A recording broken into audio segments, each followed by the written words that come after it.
সকলের মন আনন্দে ভরিয়ে তোলে কোকিলের মধুর স্বর। কিন্তু এই মধুর স্বর আমরা বর্ষাকালে শুনতে পাই না কেন?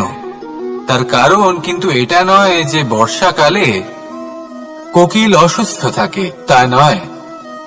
কোকিল সিদ্ধান্ত নেয় নীরব থাকার। কিন্তু এই সিদ্ধান্ত কেন নেয়? তার কারণ হলো ব্যাঙ।